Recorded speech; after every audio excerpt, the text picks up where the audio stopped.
aqui, eu me desfiz. E aí eu vou até às perguntas mais, digamos assim, mais contundentes, que são exatamente o seguinte: o senhor tinha operações no HSBC na Suíça? A resposta é não, não e não.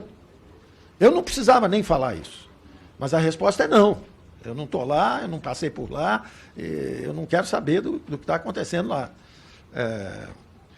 Outra, o senhor tem amigos, o senhor tem sócios na sua equipe? A resposta é não, porque como eu alienei e vendi minhas propriedades, zero, não tenho sócio nenhum, em nenhuma parte do governo. Eu fui sócio, ou sou sócio, do presidente do BNDES, ou tem relação empresarial, comercial?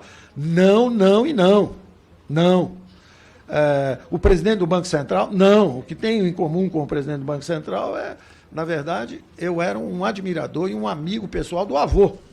E sabia que ele era um excelente banqueiro e que seria um bom banqueiro central para o Brasil.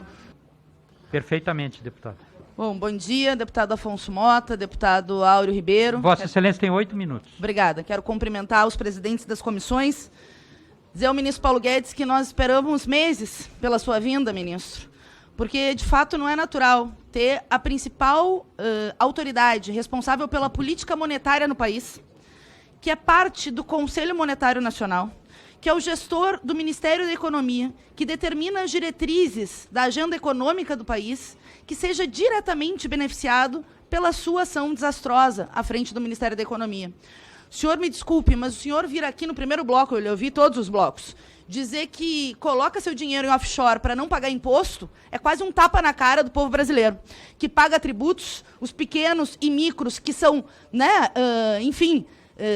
sobretaxados, enquanto nós temos um paraíso para os acionistas de offshores e também para especuladores.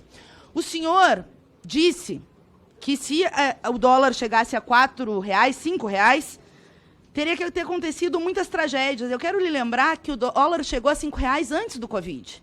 Vocês fazem um cálculo raso para tentar justificar a maior crise econômica que se aprofunda sob a sua gestão apenas na consequência do Covid, quando, na verdade, o dólar já beirava os R$5 antes da pandemia. Eu lembro muito bem, estou aqui acompanhada do deputado Glauber, do deputado Ivan Valente, no dia 12 de março de 2020, na reunião que nós três estávamos, que estava começando o Covid no Brasil, o senhor disse que o Covid ia ser rapidinho, bastava 5 bilhões de reais e a privatização da Eletrobras, que tudo resolvia, deputado Glauber. E a realidade mostrou que o senhor estava redondamente enganado.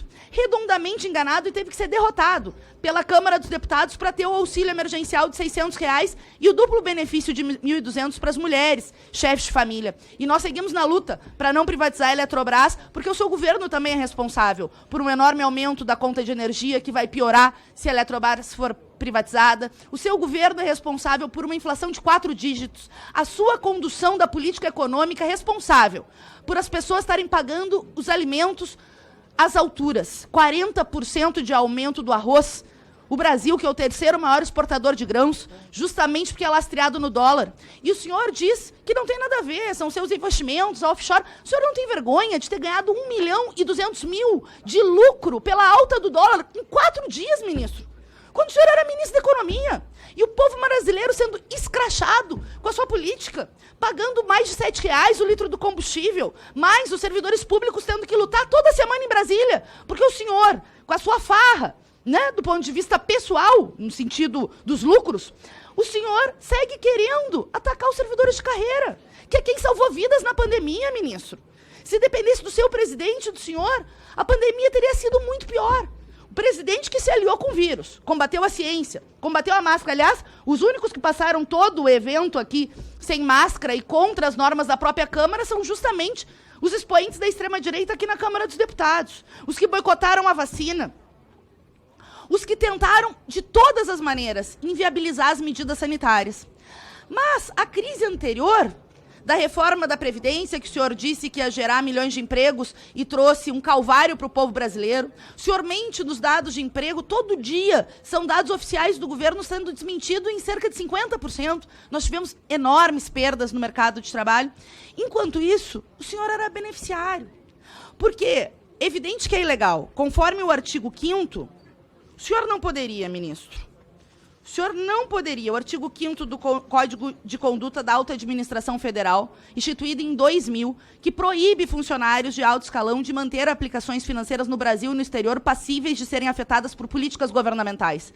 A proibição se refere à política oficial sobre as quais a autoridade pública tinha informações privilegiadas em razão do seu cargo ou sua função. O seu caso, ministro. O senhor, além de ministro da Economia, é membro do Conselho Monetário Nacional, responsável pelas políticas de câmbio e de crédito do país, ministro. São 3 pessoas, o senhor é uma delas. Preside o Conselho Monetário Nacional.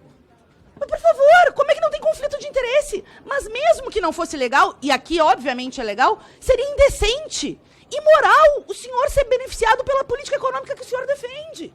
Aí o senhor chega na comissão e diz, não, estava na reforma tributária a taxação da offshore. Ministro, eu quero lhe dizer aqui, com toda a autoridade, quem votou a favor da reforma tributária, porque começou a taxação de dividendos, embora de maneira tímida, mas é preciso começar a taxar os grandões. O senhor fez lobby para tirar a taxação das offshore, ministro. O senhor foi num evento da CNI com a FEBRABAN e disse que tiraria a taxação das offshores. O senhor deu entrevista para a Folha de São Paulo, dizendo que tinha que tirar a taxação das offshores. Sabe o que eu acho que aconteceu, ministro? A sua equipe colocou, e o senhor, defendendo os interesses próprios dos seus amigos do sistema financeiro, esses sim, verdadeiros parasitas, não servidores públicos, que são trabalhadores que salvam vidas. Esse sim, sistema financeiro, verdadeiros parasitas mesmo. O senhor viu que tinha essa taxação e tirou da lei, porque não tem explicação, ministro. O senhor, em julho deste ano, atuou para tirar o artigo que tratava, e eu posso lhe dar o nome do artigo, o número do artigo, embora o senhor saiba, o artigo 6º, a taxação de offshores. Então, ministro, eu quero fazer essa denúncia, acho que, de fato, é indecente, imoral, ilegal, mas acho que o senhor não respondeu questões importantes trazidas pela comissão. Ponto 1, ministro, eu vou fazer as perguntas bem pontuais para o senhor responder. O senhor saiu da direção da empresa em paraíso fiscal em que momento? Por que o documento que supostamente comprovaria a sua saída não foi registrado na Junta Comercial das Ilhas Virgens Britânicas? O senhor ainda é beneficiário da empresa, mesmo que tenha deixado a direção? Segundo, perguntas que o deputado Elias e o deputado Paulo Ramos já haviam feito.